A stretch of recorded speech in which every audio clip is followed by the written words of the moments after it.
जोहार दोस्तों, मैं उरांव सर आप लोगों को स्वागत करता हूं आज का झारखंड जीके क्लास में।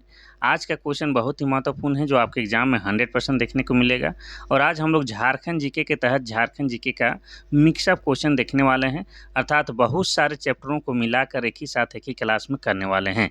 तो कुल मिलाकर आज का क्लास जो है आपके लिए क्या है, बेहद खास है। तो डोंट वेस्ट टाइम, आप लोग क्या कीजिए कि अपना नोटबुक निकाल के बैठ जाइए। अब नोटबुक निकालने इसलिए बोलते हैं क्योंकि जो सवाल है उसका उत्तर हम बताएंगे ही बताएंगे, लेकिन उसके साथ जो एक्स्ट्रा फैक्ट जुड़ा होगा उसको भी डिटेल में बताएंगे। तो उसको आप लोग क्या कीजिएगा कि अपना नोटबुक में नोट करते हुए चलिएगा। और यकीन मानिए जो आप पढ़ते हैं याद रहता है, लेकिन जिसको आप लिख लिख के रखते हैं वो क्या करते हैं, आपके दिमाग में अधिक दिनों तक याद रह जाते हैं। ठीक है, चलिए तो शुरू करते हैं आज का पहला क्वेश्चन। पहला क्वेश्चन ही शानदार है। क्या कहता है कि झारखंड के प्रथम निर्दलीय मुख्यमंत्री का क्या नाम है। पहला है बाबूलाल मरांडी, दूसरा है अर्जुन मुंडा, तीसरा है मधु कोड़ा और चौथा है आपका रघुवर दास। तो इसका सही उत्तर हो जाएगा आपका option number C. Madhu Koda जो है झारखंड के प्रथम निर्दलीय मुख्यमंत्री रहे हैं, अर्थात किसी भी राजनीतिक पार्टी के नहीं थे, बल्कि ये स्वतंत्र थे। क्या थे? स्वतंत्र थे। इतना आपको याद रखना है। तो मधु कोड़ा झारखंड के प्रथम निर्दलीय मुख्यमंत्री बने थे। और इनका कार्यकाल क्या था? तो 2006 से लेके 2008, यानी कि 2 साल तक इन्होंने झारखंड को सीएम के रूप में सेवा की है। कौन? आपके मधु कोड़ा। और मधु कोड़ा का जो है वर्तमान स्थिति क्या है, तो ये जो है बीजेपी के नेता हैं, यानी कि भारतीय जनता पार्टी के नेता हैं। इतना आपको याद रखना है। कौन? मधु कोड़ा, जो कि झारखंड का प्रथम निर्दलीय मुख्यमंत्री होने का इन्हें गौरव प्राप्त है। चलिए आगे बढ़ते हैं हम लोग क्वेश्चन नंबर 2 की ओर। क्वेश्चन नंबर 2 कहता है कि झारखंड से राज्यसभा सीटों की संख्या कितनी है। पहला है 6, दूसरा है 14, तीसरा है 20, चौथा है 12। तो इसका सही उत्तर हो जाएगा आपका ऑप्शन नंबर ए 6 हो जाएगा। अगर राज्यसभा सीटों की संख्या की बात करेंगे तो झारखंड से 6 है। और यहीं पर आपसे ये भी तो पूछ सकता है कि लोकसभा सीटों की संख्या झारखंड से कितनी है, तो आपके 14 हैं। ये 14 लोकसभा हो जाएगा। लेकिन आप सभी जानते हैं कि राज्यसभा के सदस्य को भी हम लोग सांसद कहते हैं और लोकसभा के सदस्य को भी सांसद कहते हैं। इस तरह से हम लोग कह सकते हैं कि टोटल 20 सांसद चुन के जो है झारखंड से दिल्ली जाते हैं। ठीक है, तो राज्यसभा सीटों की संख्या कितनी है? तो 6 है। इतना आपको याद रखना है। चलिए आगे बढ़ते हैं हम लोग क्वेश्चन नंबर 3 की ओर। क्वेश्चन नंबर 3 कहता है कि झारखंड विधानसभा अध्यक्ष का नाम क्या है, यानी कि वर्तमान झारखंड विधानसभा के अध्यक्ष का नाम क्या है। पहला है दिनेश उरांव, दूसरा है प्रभात कुमार, तीसरा है रजनीश कुमार, चौथा है रविंद्रनाथ महतो। तो इसका सही उत्तर हो जाएगा आपका option number D. Rabindranath Mahato क्या हैं? तो झारखंड विधानसभा के अध्यक्ष हैं, अर्थात स्पीकर हैं। और ये जो हैं आपके JMM यानी कि झारखंड मुक्ति मोर्चा के विधायक हैं और ये नाला विधानसभा क्षेत्र से आते हैं। और ये नाला विधानसभा क्षेत्र की बात किया जाए तो ये आपका जामताड़ा जिला के अंतर्गत आता है। और जामताड़ा जिला की बात किया जाए तो ये 2001 ईस्वी में बना है। ये सब बात आपको याद रखना है। अब ये विधानसभा की बात हो ही रही तो आपको बता दें कि झारखंड विधानसभा में जो है सीटों की संख्या कितनी है, तो 81 सीट है। और इस 81 सीटों का भी कुछ बंटवारा किया गया है। देखिए ST यानी कि अनुसूचित जनजाति, और अनुसूचित जनजाति के लिए जो है 28 सीट आरक्षित है। SC यानी कि अनुसूचित जाति, उनके लिए 9 सीट आरक्षित है। बाकी जो बच गया उसको जनरल कैटेगरी अर्थात सामान्य वर्ग में रखते हैं, और वो कितना है, तो आपका 44 है। ये सब बात आपको साथ साथ में लिंक करके याद करना होगा। चलिए आगे बढ़ते हैं हम लोग क्वेश्चन नंबर 4 की ओर। क्वेश्चन नंबर 4 कहता है कि झारखंड में तीसरी बार राष्ट्रपति शासन लागू कब हुआ था। पहला है जनवरी 2009, दूसरा है जून 2010, तीसरा है जनवरी 2013, चौथा है जून 2011। तो इसका सही उत्तर क्या हो जाएगा? तो इसका सही उत्तर हो जाएगा आपका ऑप्शन नंबर सी, जनवरी 2013। आपको बता दें कि जब हमारा झारखंड बना है तब से लेकर अब तक झारखंड में 3 बार राष्ट्रपति शासन लागू हो चुका है। और किसी भी राज्य में राष्ट्रपति शासन अनुच्छेद 356 के तहत लगाया जाता है। इतना याद रखना है। और झारखंड में कितनी बार लागू हो चुका है? तो 3 बार राष्ट्रपति शासन लागू हो चुका है। अब इसमें हम लोग देखेंगे कि पहली बार कब लागू हुआ था। तो पहली बार लागू हुआ था 2009 ईस्वी में। दूसरी बार कब लागू हुआ? तो दूसरी बार 2010 में लागू हुआ। तीसरी बार जो है आपका 2013 में लागू हुआ। इस तरह से जो है झारखंड में अब तक 3 बार राष्ट्रपति शासन लागू हो चुका है। चलिए आगे बढ़ते हैं हम लोग क्वेश्चन नंबर 5 की ओर। क्वेश्चन नंबर 5 कहता है कि इनमें से कौन सा रबी फसल झारखंड में मुख्य रूप से उगाई जाती है। पहला है चना, दूसरा है मक्का, तीसरा है बाजरा, चौथा है मूंगफली। तो इसका सही उत्तर क्या हो जाएगा? तो इसका सही उत्तर हो जाएगा आपका ऑप्शन नंबर ई, चना हो जाएगा। ठीक है, सर्वाधिक चने का उत्पादन आपका कौन जिला में होता है? झारखंड में पलामू जिला में होता है। ठीक है, और पलामू का बात आया तो आपको बता दें कि पलामू जो है चना के उत्पादन में पूरे झारखंड में आगे है। इसके अलावा मक्का के उत्पादन में भी सबसे आगे है। इसके अलावा आपको बता दें कि तिलहन के उत्पादन में भी पलामू जिला आगे है। फिर दलहन के उत्पादन में भी पलामू जिला आगे है। और आपको बता दें कि ग्रेफाइट रिजर्व में भी पलामू जिला आगे है। पलामू जिला इन सभी चीज़ों के उत्पादन में आगे है। तो हम लोग ये भी जानेंगे कि पलामू जिला कब बना है? तो 1892 ईस्वी में बना है। ठीक है, तो चना जो है रबी फसल है और ये झारखंड में मुख्य रूप से उगाया जाता है और सबसे अधिक पलामू जिला में उगाया जाता है।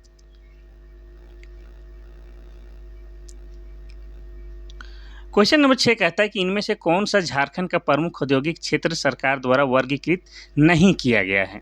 पहला है आदित्यपुर औद्योगिक क्षेत्र विकास प्राधिकरण जमशेदपुर, दूसरा है Bokaro industrial area development authority Bokaro, तीसरा है रांची औद्योगिक क्षेत्र विकास प्राधिकरण रांची, चौथा है जमशेदपुर औद्योगिक क्षेत्र विकास प्राधिकरण जमशेदपुर।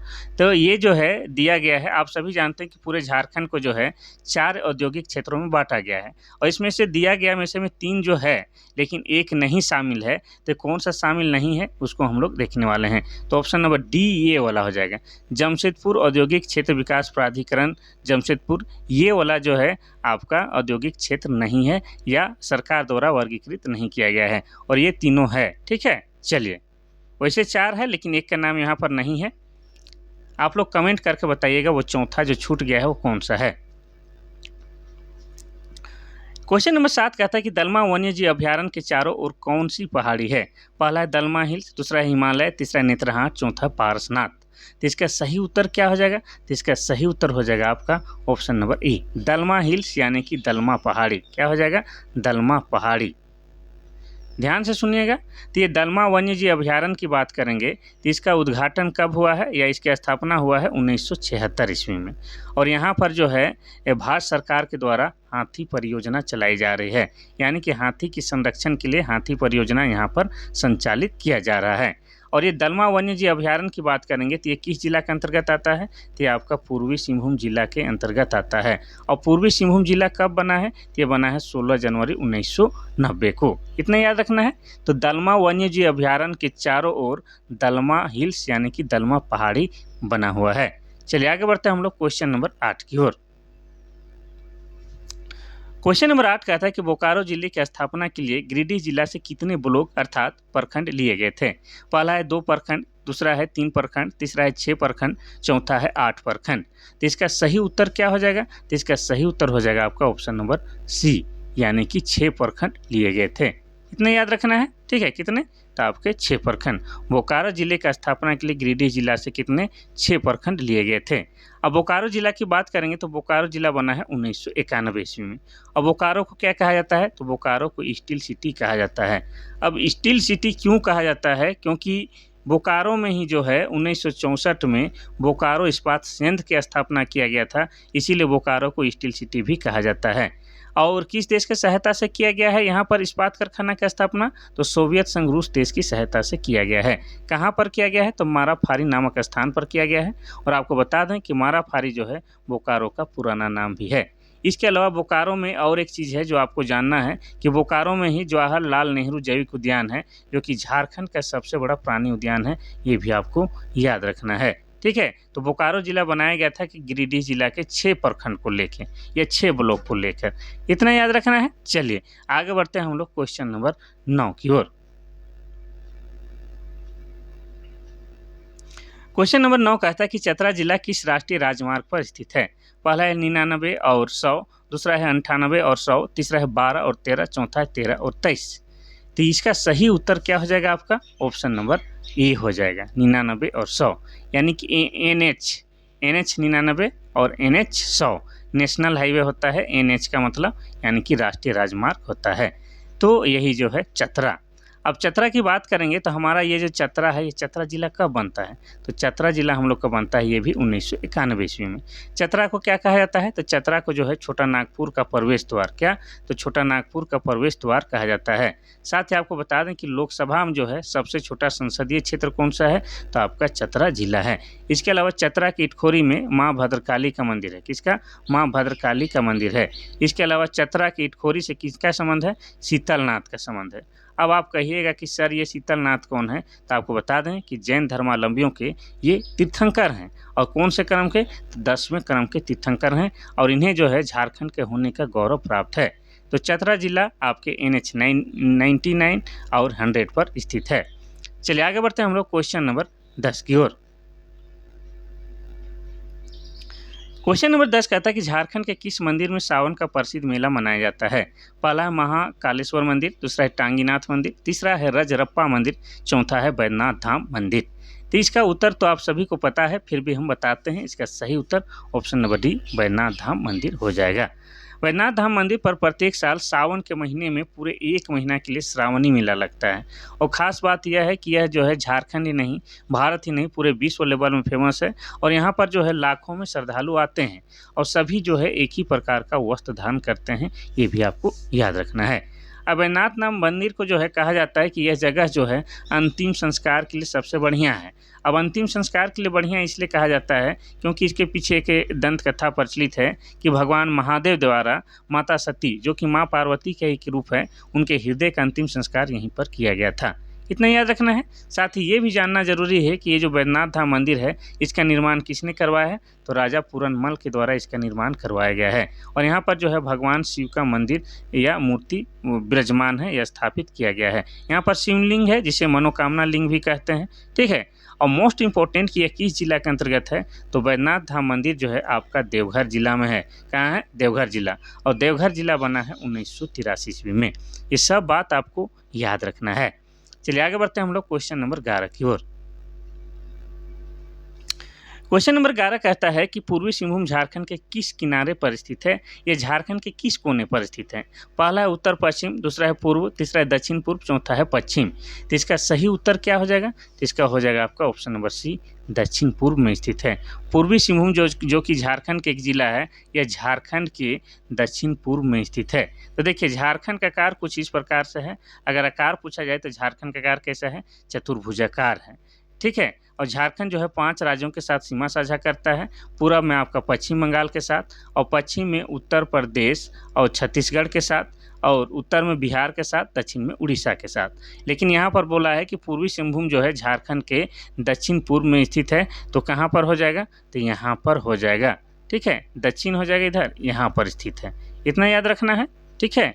चलिए आगे बढ़ते हैं। उससे पहले और एक बात बता देते हैं कि पूर्वी सिंहभूम जिला बना है कब? 16 जनवरी 1990 को पूर्वी सिंहभूम जिला बना है। और पूर्वी सिंहभूम में एक घाटशिला नामक जगह है, और घाटशिला जो है आपका तांबा के लिए फेमस है। इतना याद रखिएगा। चलिए तो ऑप्शन नंबर सी जो है दक्षिण पूर्व यहाँ सही हो जाएगा। क्वेश्चन नंबर 12 कहता है कि गढ़वा जिले के निर्माण में पलामू जिले का कितने ब्लॉक लिए गए थे? पहला है 4, दूसरा है 6, तीसरा है 7, चौथा है 8। तो इसका सही उत्तर क्या हो जाएगा? तो इसका सही उत्तर हो जाएगा आपका ऑप्शन नंबर डी, 8। गढ़वा जिला का जब निर्माण हो रहा था उस समय पलामू से 8 ब्लॉक यानी कि 8 प्रखंड लिए गए थे। इतना याद रखना है। यानी कि पलामू के 8 प्रखंड को मिला के गढ़वा जिले का निर्माण हुआ है। अब गढ़वा जिला की बात करेंगे तो गढ़वा जिला बना है 1991 ईस्वी में। कब? 1991 ईस्वी में। और गढ़वा जिला में जो है वर्तमान में प्रखंडों की संख्या कितनी है, ये अगर जानना है तो हम बताते हैं। वर्तमान में प्रखंडों की संख्या 20 है, और 8 किससे लिए थे? पलामू से। ठीक है। तो 20 वर्तमान में 20 है। इतना याद रखना है। साथ ही गढ़वा के बारे में ये याद रखना है कि गढ़वा जो है झारखंड का सबसे क्या है? सबसे पश्चिमी जिला है। और गढ़वा झारखंड का एकमात्र जिला है जो 3 राज्यों के साथ सीमा साझा करता है। एक हो जाता है उत्तर प्रदेश, दूसरा बिहार और तीसरा छत्तीसगढ़। ठीक है। चलिए भाई साहब आगे बढ़ते हैं क्वेश्चन नंबर 13 की ओर। क्वेश्चन नंबर 13 कहता है कि समुद्र तल से पार्श्वनाथ पहाड़ी की ऊंचाई कितनी है। पहला है 2451 फीट, दूसरा है 4431 फीट, तीसरा है 6547 फीट और चौथा है 4478 फीट। तो इसका सही उत्तर हो जाएगा आपका ऑप्शन नंबर डी 4478 फीट। ये जो पार्श्वनाथ पहाड़ी है इसकी ऊंचाई जो है अगर मीटर में नापिएगा तो 1365 मीटर होता है और इसी को जो है फीट में नापिएगा तो लगभग 4478 फीट होता है। इतना याद रखना है, ठीक है। और ये जो पार्श्वनाथ पहाड़ी है कोई आम चीज़ नहीं है, ये क्या है तो झारखंड की सबसे ऊंची पर्वत श्रृंखला है, ठीक है। इसका दूसरा नाम क्या है तो इसका दूसरा नाम समेत शिखर भी है।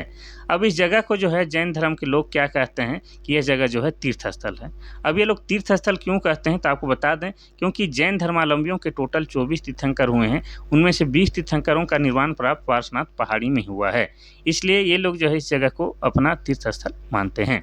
इनके जो 23वें तीर्थंकर थे, 23वें तीर्थंकर का नाम क्या है तो 23वें तीर्थंकर का नाम है पार्श्वनाथ और पार्श्वनाथ के नाम पर ही इस पहाड़ी का नाम पार्श्वनाथ पहाड़ी रखा गया है। इतना याद रखना है। एक तीर्थंकर अपना झारखंड से भी था और 10वें क्रम का तीर्थंकर और उनका नाम क्या था तो उनका नाम शीतलनाथ था। क्या नाम है शीतलनाथ और ये झारखंड के चतरा जिले की इटखोरी के रहने वाले थे। इतना याद रखना है। अब ये जो पारसनाथ पहाड़ी है इतना चर्चा का विषय है, इतना महत्वपूर्ण जगह है, तो ये किस जिला के अंतर्गत आता है तो ये आपका गिरिडीह जिला के अंतर्गत आता है। और गिरिडीह जिला कब बना है तो ये बना है आपका 4 दिसंबर 1972 को, ये भी याद रखिएगा। चलिए आगे बढ़ते हैं हम लोग क्वेश्चन नंबर 14 की ओर। क्वेश्चन नंबर 14 कहता है कि गोड्डा जिला का निर्माण कब हुआ है। पहला है 26 मई 1985, दूसरा है 23 मई 1986, तीसरा है 24 मई 1983, चौथा है 25 मई 1983। तो इसका सही उत्तर क्या हो जाएगा तो इसका सही उत्तर हो जाएगा आपका ऑप्शन नंबर डी 25 मई 1983 को गोड्डा जिला का निर्माण हुआ है। इतना याद रखिएगा। चलिए आगे बढ़ते हैं हम लोग क्वेश्चन नंबर 15 की ओर। क्वेश्चन नंबर 15 कहता है कि सिमडेगा जिला गुमला जिला से कब अलग हुआ है। पहला है 30 अप्रैल 2001, दूसरा है 4 अप्रैल 2002, तीसरा है 5 अप्रैल 2009, चौथा है 7 अप्रैल 2021। इसमें कोई डाउट कोई संदेह नहीं होना चाहिए, यह ऑप्शन नंबर ए हो जाएगा। 30 अप्रैल 2001 को सिमडेगा जिला का निर्माण होता है और किससे अलग होके तो गुमला जिला से अलग करके बनाया जाता है, ठीक है। और गुमला जिला खुद जो है वो 1983 में जिला बना है। इतना याद रखना है। अब सिमडेगा जिला की बात हो ही रहा है तो बता दें कि सिमडेगा जिला में कौन सा जगह है तो राम रेखा धाम है और राम रेखा धाम में ही आपका क्या लगता है तो राम रेखा मेला लगता है। इसके अलावा सिमडेगा में ही आपका क्या लगता है तो गांधी मेला लगता है। क्या लगता है गांधी मेला लगता है, ये भी आपको याद रखना है, ठीक है। सिमडेगा 30 अप्रैल 2001 ईस्वी को झारखंड का एक जिला बना है गुमला जिला से अलग करके। क्वेश्चन नंबर 16 कहता है कि किस वर्ष JSCA इंटरनेशनल स्टेडियम का उद्घाटन हुआ है। पहला है 2017, दूसरा है 2013, तीसरा है 2011 और चौथा है 2010। तो इसका सही उत्तर क्या हो जाएगा तो आपको बता दें ऑप्शन नंबर बी हो जाएगा। JSCA Jharkhand state cricket association इसका फुल फॉर्म होता है। ये जो है रांची में, कहाँ रांची में स्थित है और रांची में भी कहाँ तो रांची की धुरुआ में स्थित है। और यह क्रिकेट का स्टेडियम है, किसका है क्रिकेट का स्टेडियम है और ये अंतर्राष्ट्रीय क्रिकेट स्टेडियम है। और इसका उद्घाटन सबसे पहले कब हुआ था 2013 में। और यहाँ सबसे पहले किन देशों के बीच मैच हुआ था तो इंग्लैंड और भारत के बीच। किसके किसके बीच तो इंग्लैंड और भारत के बीच यहाँ पर सबसे पहले मैच हुआ था 2013 में। इतना याद रखना है। चलिए आगे बढ़ते हैं हम लोग क्वेश्चन नंबर 17 की ओर। क्वेश्चन नंबर 17 कहता है कि संथाल जनजाति का कौन सा त्यौहार सोहराय कहलाता है। पहला है शीतकालीन त्यौहार, दूसरा पशु बलिदान, तीसरा सरहुल, चौथा है किसानी त्यौहार। तो इसका सही उत्तर क्या हो जाएगा तो आपका ऑप्शन नंबर ठीक है पशु बलिदान हो जाएगा। पशु बलिदान नहीं, पशु से संबंधित कह सकते हैं। तो पशु से संबंधित जो त्यौहार है संथाल जनजाति के उसको सोहराय त्यौहार कहते हैं। एक्चुअली में आपको याद रखना है कि सोहराय क्या है पशु से संबंधित एक त्यौहार है। इस दिन पशुओं को नहलाया जाता है, उसकी पूजा पाठ की जाती है, उनको सजाया जाता है और उनके लिए जो है विशेष पकवान की व्यवस्था की जाती है, ठीक है। इतना याद रखना है। और झारखंड में सोहराय क्या है जो सोहराय जो है एक चित्रकला भी है, चित्रकला। और सोहराय चित्रकला को जो है क्या है GI टैग भी मिल चुका है, अर्थात भौगोलिक संकेतक भी प्रदान किया जा चुका है, ठीक है। तो ऑप्शन नंबर बी आप कह सकते हैं। अब संथाल जनजाति का जिक्र हुआ है तो थोड़ा सा इसके बारे में भी चर्चा करना होगा। संथाल जनजाति जो है झारखंड की जनसंख्या की दृष्टि से सबसे बड़ी जनजाति है। इनकी भाषा क्या है? इनकी भाषा संथाली है और संथाली भाषा को लिखने के लिए ओल चिकी लिपि का प्रयोग किया जाता है। और ओल चिकी लिपि का आविष्कार किसने किया है? तो ओल चिकी लिपि का आविष्कार पंडित रघुनाथ मुर्मू ने किया है। और कब किया है? तो जेएससीसी के अनुसार 1941 ईस्वी में किया है, ये भी याद रखना है। अब संथाली भाषा को जो है 2003 में, कब? तो 2003 में जो है भारतीय संविधान के 8वीं अनुसूची में शामिल किया गया है। और इस 8वीं अनुसूची में जो है पूरे भारत से मात्र 22 भाषा को शामिल किया गया है। उनमें से एक संथाली भाषा है जो कि झारखंड का ट्राइबल लैंग्वेज है और हमारे लिए गर्व की बात है। इसके अलावा बता दें कि संथाल लोगों का जो है प्रमुख देवता का नाम सिंहबोंगा है। क्या नाम है? सिंहबोंगा। और सिंहबोंगा जो है भगवान सूर्य का प्रतीक है। इसके अलावा संथाल जनजाति का जो युवागिरी है उसे क्या कहा जाता है? उसे घोटुल के नाम से जाना जाता है। साथ ही संथाल जनजाति में जो है शादी को क्या कहा जाता है? तो शादी को जो है बापला कहा जाता है। और किरिंग बापला जो है इनमें जो है शादी का सबसे सामान्य रूप है। इसके अलावा आपको बता दें कि संथाल जनजाति के लोग जो है सरहुल को बाहा के नाम से पुकारते हैं। इतना याद रखना है। अब संथाल जनजाति में जो है बीटलाहा एक सामाजिक सजा है जो कि सामान्यतः यौन से संबंधित दोषी पाए जाने पर दिया जाता है। ये सब बात जो है आपको एक एक करके याद रखना है। चलिए आगे बढ़ते हैं हम लोग क्वेश्चन नंबर 18 की ओर। क्वेश्चन नंबर 18 कहता है कि हंट के लिए तैयार करने का कार्य किस नृत्य में दर्शाया गया है? पहला है हुंटा, दूसरा है मुंडारी, तीसरा है बराव, चौथा है डोमकच। तो इसका सही उत्तर क्या हो जाएगा? तो इसका सही उत्तर ऑप्शन नंबर ए, हंट से शिकार। हंट मतलब शिकार होता है, हंट से हुंटा, इतना आपको याद रखना है। तो हुंटा नृत्य में जो है हंट के लिए तैयार करने का कार्य को दर्शाया गया है। ठीक है, कोई दिक्कत नहीं। आगे बढ़ते हैं हम लोग क्वेश्चन नंबर 19 की ओर। क्वेश्चन नंबर 19 कहता है कि पूर्व में तिलका मांझी विश्वविद्यालय की हिस्सा क्या था?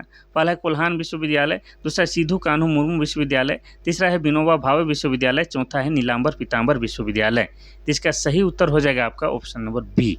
क्या हो जाएगा? सिद्धू कान्हू मुर्मू विश्वविद्यालय।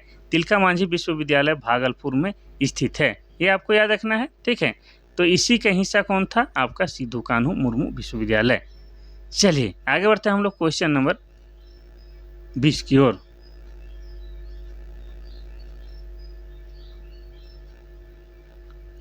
क्वेश्चन नंबर 20 कहता है कि जमशेदपुर शहर किन नदियों के तट पर स्थित है? पहला है दामोदर, दूसरा है स्वर्णरेखा और खरकाई, तीसरा है दामोदर और भैरवी, चौथा है शंख नदी। तो इसका सही उत्तर हो जाएगा आपका ऑप्शन नंबर बी, स्वर्णरेखा और खरकाई नदी के किनारे जमशेदपुर शहर बसा हुआ है। अब जमशेदपुर शहर को जो है झारखंड का औद्योगिक राजधानी कहा जाता है। क्या? तो झारखंड की औद्योगिक राजधानी कहा जाता है और इसे जो है झारखंड की खेल राजधानी भी कहा जाता है। और जमशेदपुर में ही आपको बता दें कि 1907 ईस्वी में टिस्को कंपनी की स्थापना जमशेदजी नसरवांजी टाटा के द्वारा किया गया था और उन्हीं के नाम पर आज उस शहर को जमशेदपुर शहर या टाटा नगर के नाम से जाना जाता है। इतना याद रखना है। और यह महत्वपूर्ण शहर जो है स्वर्णरेखा और खरके नदी के संगम में स्थित है। अब ये जमशेदपुर शहर है तो ये किसी जिला के अंतर्गत आता होगा? तो ये जो है आपका पूर्वी सिंहभूम जिला के अंतर्गत आता है। और पूर्वी सिंहभूम जिला कब बना है? तो 1990 में बना है, ये क्लियर रखिएगा। अब ये जो स्वर्णरेखा नदी है इसी की सहायक नदी कौन है? आपका खरकई नदी है, इतना याद रखिएगा। अब स्वर्णरेखा नदी का उद्गम स्थल आपका कहाँ है? नगड़ी गाँव है। नगड़ी रांची के नगड़ी गाँव से इसका उद्गम स्थल होता है। इतना शॉर्ट में आपको याद रखना है। ठीक है, चलिए आगे बढ़ते हैं हम लोग क्वेश्चन नंबर 21 की ओर। क्वेश्चन नंबर 21 कहता है कि 2011 की जनगणना के अनुसार झारखंड का साक्षरता दर क्या है? पहला है 76.81, दूसरा है 55.4, तीसरा है 66.4 और चौथा है 51.4। तो इसका सही उत्तर हो जाएगा आपका ऑप्शन नंबर सी, 66.4। आपको बता दें कि 2011 की जनगणना के अनुसार झारखंड की साक्षरता दर क्या है? 66.4। तो सबसे पहले कि हम लोग जानेंगे कि साक्षर किसे माना जाता है। तो कोई भी व्यक्ति अगर किसी एक भाषा को लिख सकता है, उसको पढ़ सकता है, तो हम लोग उसको क्या कहते हैं? साक्षर कहते हैं। और 2011 की जनगणना के अनुसार झारखंड की साक्षरता दर 66.4 है। इसमें भी अगर बात करेंगे पुरुषों की साक्षरता दर कितनी है? तो 76.81 है। और महिला की साक्षरता दर कितनी है? तो 55.4 है। इसमें भी अगर बात करेंगे कि सबसे अधिक साक्षरता दर वाला जिला कौन सा है? तो आपका रांची है। चाहे पुरुष साक्षरता दर की बात करेंगे, चाहे महिला साक्षरता दर की बात करेंगे, दोनों ही मामलों में रांची जिला अव्वल है। और साक्षरता दर के मामले में सबसे फ़ीसदी या नीचे कौन सा जिला है? तो आपका पाकुड़ है। चाहे महिला साक्षरता दर की बात करेंगे या पुरुष साक्षरता दर की बात करेंगे, दोनों ही मामलों में पाकुड़ फ़ीसदी है। चलिए आगे बढ़ते हैं हम लोग क्वेश्चन नंबर 22 की ओर। क्वेश्चन नंबर 22 कहता है कि झारखंड की सबसे कम जनसंख्या वाला जिला कौन सा है? पहला है रांची, दूसरा पाकुड़, तीसरा साहिबगंज, चौथा है लोहरदगा। तो ये आंकड़ा जो है, ये डाटा जो है आपको 2011 की जनगणना के अकॉर्डिंग ही बताना है। इसका सही उत्तर हो जाएगा आपका ऑप्शन नंबर डी, लोहरदगा हो जाएगा। 2011 की जनगणना के अनुसार लोहरदगा की जनसंख्या कितना था? 4,61,000 के आसपास था। कब? 2011 में। और लोहरदगा जो है सबसे कम जनसंख्या वाला जिला बन जाता है। वैसे आपको बता दें कि 2011 की जनगणना के अनुसार जो है झारखंड की कुल जनसंख्या कितनी है? 3,29,88,134 है। इसमें भी सबसे अधिक जनसंख्या वाला जिला आपका रांची है, जिसकी जनसंख्या लगभग 29 लाख थी। और सबसे कम जनसंख्या वाला जिला आपका लोहरदगा है, जिसकी जनसंख्या लगभग 4,61,000 थी। अब लोहरदगा की बात करेंगे तो लोहरदगा जो है झारखंड का ऐसा जिला में शामिल है जो किसी भी राज्य के साथ सीमा साझा नहीं करता है। वैसे आपको बता दें कि झारखंड में वर्तमान में 24 जिला है, इनमें से 22 जिला जो है किसी न किसी राज्य के साथ सीमा साझा जरूर करते हैं, लेकिन लोहरदगा और खूंटी झारखंड के 2 ऐसे जिले हैं जो किसी भी राज्य के साथ सीमा साझा नहीं करती है। अब लोहरदगा की बात करेंगे तो लोहरदगा जिला बना है 1983 में। कब? 1983 में। और लोहरदगा में 2 प्रमुख जलप्रपात है, एक तो हो जाएगा आपका निंदी और दूसरा हो जाएगा आपका घड़घड़िया। कौन सा हो जाएगा? घड़घड़िया। इसके अलावा आपको बता दें कि लोहरदगा में ही आपका क्या है? तो बगड़ू पहाड़ है। कौन सा है? बगड़ू पहाड़। और बगड़ू पहाड़ जो है आपका बॉक्साइट के लिए फेमस है। और बॉक्साइट क्या है? तो बॉक्साइट जो है एल्युमिनियम का अयस्क है। ये सब बात जो है आपको एक एक करके याद करना है। क्वेश्चन नंबर 23 कहता है कि झारखंड की ग्रामीण आबादी कितनी है? पहला है 2,50,55,073, दूसरा है 1,07,67,047 और तीसरा है 4,89,65,789 और चौथा है 3,94,56,571। तो इसका सही उत्तर क्या हो जाएगा? तो इसका सही उत्तर हो जाएगा आपका ऑप्शन नंबर ग्रामीण वाला ए हो जाएगा, ये वाला। ठीक है, कितना है? ग्रामीण आबादी 2,50,55,53,73। ये क्या है? झारखंड का जो कुल जनसंख्या है 3,29,88,134। इसमें जो है ग्रामीण आबादी की जनसंख्या कितना है? 2,50,55,53 है। ये आपको याद रखना है। ठीक है, चलिए भाई साहब आगे बढ़ते हैं हम लोग क्वेश्चन नंबर 24 की ओर। क्वेश्चन नंबर 24 कहता है कि जगन्नाथ मंदिर के निर्माण कब हुआ था? पहला है 1691, दूसरा है 1558, तीसरा है 1961, चौथा है 1757। तो इसका सही उत्तर हो जाएगा आपका ऑप्शन नंबर ए, 1691। ये जो जगन्नाथ मंदिर है, ये जो है उड़ीसा का जो पुरी मंदिर है उसी के तर्ज पर रांची में बनाया गया है। और रांची कहाँ? तो रांची के धुरुआ में बनाया गया है। कब बनाया गया है? तो 1691 ईस्वी में बनाया गया है। इसको निर्माण कराने वाले व्यक्ति का नाम क्या है? तो उनका नाम है एनी शाह। एनी शाह के द्वारा जो है इसका निर्माण 1691 में करवाया गया है। यहाँ पर प्रत्येक साल जो है आषाढ़ के महीना में, कब? आषाढ़ के महीने में जो है रथ मेला का आयोजन किया जाता है। और यहाँ पर जो है भगवान जगन्नाथ, सुभद्रा और बलराम को जो है रथ से खींचकर मौसी बाड़ी पहुँचाया जाता है और ठीक 9 दिन जो है वहाँ से वापस लाया जाता है। ये भी आपको याद रखना है। और ये झारखंड का जो है प्रसिद्ध मंदिर में से एक है, जहाँ पर प्रत्येक साल भव्य मेला का आयोजन किया जाता है। क्वेश्चन नंबर 25 कहता है कि झारखंड उच्च न्यायालय का देश में कौन सा स्थान है?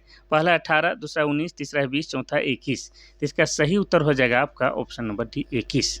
हमारा झारखंड का उच्च न्यायालय कब बना था? झारखंड का उच्च न्यायालय बना था आपका झारखंड का स्थापना दिन यानी कि 15 नवंबर 2000 ईस्वी को बना था। और जिस समय यह बना था पूरे देश में 21वें क्रम का था। लेकिन वर्तमान की बात करेंगे तो वर्तमान में जो है पूरे भारत में 25 उच्च न्यायालय हैं। और 25वां उच्च न्यायालय का नाम क्या है? तो अमरावती नाम है। क्या नाम है? अमरावती। इतना याद रखना है। और ये जो झारखंड में उच्च न्यायालय है, झारखंड में कहाँ है? तो ये रांची जिला में ही है। कहाँ रहेगा? रांची जिला में है। रांची में कहाँ था? तो कुछ दिन तक यह जो है डोरंडा में था, लेकिन वर्तमान में इसको जो है धुरुआ में शिफ्ट कर दिया गया है। अब ये धुरुआ कहाँ है? तो ये धुरुआ भी आपका रांची जिला के अंतर्गत ही आता है। अब झारखंड उच्च न्यायालय के जो है प्रथम मुख्य न्यायाधीश का नाम पूछता है तो उनका नाम क्या है? विनोद कुमार गुप्ता। क्या नाम है? विनोद कुमार गुप्ता। लेकिन आपको बताना क्या है कि झारखंड उच्च न्यायालय के वर्तमान मुख्य न्यायाधीश का नाम क्या है। ठीक है, चलिए आगे बढ़ते हैं हम लोग क्वेश्चन नंबर 26 की ओर। क्वेश्चन नंबर 26 कहता है कि सिंदरी में बिहार इंस्टीट्यूट ऑफ टेक्नोलॉजी का नाम बदलकर क्या कर दिया गया है? पहला है बिरला इंस्टीट्यूट ऑफ टेक्नोलॉजी, दूसरा है बिरसा इंस्टीट्यूट ऑफ टेक्नोलॉजी, तीसरा है प्रौद्योगिकी संस्थान भारत, चौथा इनमें से कोई नहीं। तो इसका सही उत्तर क्या हो जाएगा आपका option number B, Birsa institute of technology हो गया है। सिंदरी में जो बिहार इंस्टीट्यूट ऑफ टेक्नोलॉजी नाम था उसको अब बदल के नाम क्या कर दिया गया है, तो बिरसा इंस्टीट्यूट ऑफ टेक्नोलॉजी इसका नया नाम कर दिया गया है। इतना याद रखना है, ठीक है। और ये कहाँ है, तो आपका सिंदरी में है। और सिंदरी कहाँ पर है, तो सिंदरी जो है आपका धनबाद जिला में है। इतना याद रखना है। और धनबाद जिला बना है 1956 में।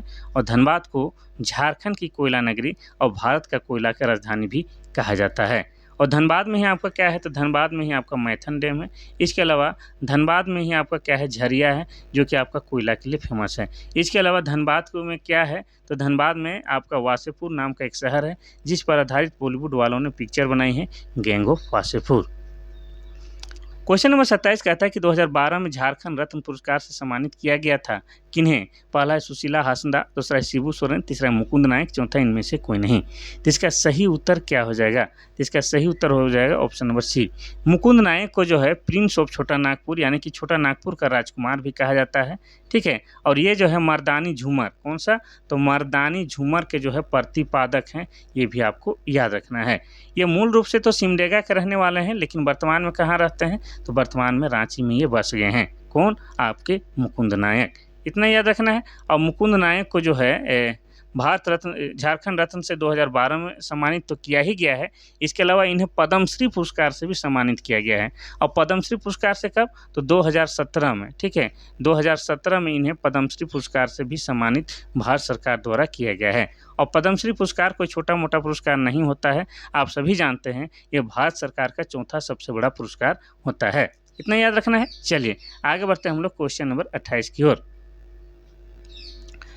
क्वेश्चन नंबर 28 कहता है कि झारखंड के किस शहर में टैगोर हिल स्थित है। पहला है रांची, दूसरा है हजारीबाग, तीसरा है जमशेदपुर, चौथा है धनबाद। तो इसका सही उत्तर हो जाएगा आपका option number A, Ranchi. Ranchi में आप लोग जाइएगा, किधर बता रहे हैं, रांची से जो है मोराबादी मैदान, ठीक है, मोराबादी मैदान है। तो मोराबादी मैदान से आप लोग जो है बोड़िया की ओर आगे बढ़ते हैं। कहाँ, बोड़िया की ओर आगे बढ़ते हैं तो कुछ ही दूर में यानी कि 1 से 2 किलोमीटर की दूरी में आपको टैगोर हिल मिल जाएगा, ठीक है। ये एक पर्यटक स्थल है, यहाँ पर आप घूमने जा सकते हैं। यहाँ घूमने के कोई फी या चार्ज नहीं वसूला जाता है, ठीक है। और रविंद्रनाथ टैगोर के बड़े भाई से संबंध इस जगह को माना जाता है, ये भी आपको याद रखना है। चलिए आगे बढ़ते हैं हम लोग क्वेश्चन नंबर 29 की ओर। क्वेश्चन नंबर 29 कहता है कि राजमहल की पहाड़ियों में कौन सा महत्वपूर्ण झरना निकलता है। पहला है हिरनी, दूसरा है रजरप्पा, तीसरा मोती झरा, चौथा है दसम जलप्रपात। तो इसका सही उत्तर हो जाएगा आपका ऑप्शन नंबर सी। मोती झरा जलप्रपात कहाँ से निकलता है, तो राजमहल की पहाड़ियों से निकलता है। और ये किस जिला के अंतर्गत आएगा, तो ये जो है आपका साहेबगंज जिला के अंतर्गत आता है, साहेबगंज जिला। और साहेबगंज जिला कब बना है, तो 1983 ईस्वी में बना है। और साहेबगंज जिला जो है झारखंड का एकमात्र जिला है जहाँ पर क्या होता है, तो गंगा नदी बहती है, ठीक है। इतना याद रखना है। चलिए आगे बढ़ते हैं आज का आखिरी क्वेश्चन की ओर, क्वेश्चन नंबर 30 की ओर। क्वेश्चन नंबर 30 कहता है कि झारखंड के राजमहल में बसने वाली प्रमुख जनजातियां कौन सी है। पहला है सौरिया पहाड़िया, दूसरा है सूर, तीसरा है बिरजिया, चौथा है बिरहोर। तो इसका सही उत्तर हो जाएगा आपका ऑप्शन नंबर ए, सौरिया पहाड़िया। तो आपको बता दें कि 2011 की जनगणना के अनुसार झारखंड में 32 जनजाति पाई जाती है। उन्हीं में से 8 को जो है आदिम जनजाति का दर्जा दिया गया है। और इस 8 आदिम जनजाति में से एक आपका क्या है, सौरिया पहाड़िया है, जिसका मुख्य निवास स्थल कहाँ है, तो राजमहल की पहाड़ियाँ हैं। और ये सौरिया पहाड़िया जो है कौन सी भाषा बोलती है, माल्टो भाषा बोलती है। और माल्टो भाषा जो है आपका द्रविड़ भाषा परिवार के अंतर्गत आता है। इतना याद रखना है। अब ये राजमहल की पहाड़ी कहाँ है, तो ये भी आपका जो है साहेबगंज जिला के अंतर्गत आता है। इतना याद रखना है। इस राजमहल के पहाड़ी को जो है क्या कहा जाता है, तो इसको जो है कांकजोल का क्षेत्र भी कहा जाता है। क्या कहा जाता है, तो कांकजोल का क्षेत्र भी कहा जाता है। और इसे जो है बंगाल की राजधानी भी कहा जाता है। क्या, बंगाल की राजधानी भी कहा जाता है। और आपको बता दें कि राजमहल क्षेत्र में काली मिट्टी पाई जाती है और काली मिट्टी कपास के लिए बेहतरीन होती है। ये था आज आप लोग का शानदार क्लास। कल फिर महत्वपूर्ण क्लास के साथ हाजिर होंगे। तब तक आप लोग लाइक कमेंट शेयर कीजिए, जम के कमेंट कीजिए, जम के लाइक कीजिए। कल फिर मिलते हैं, तब तक के लिए थैंक यू, धन्यवाद।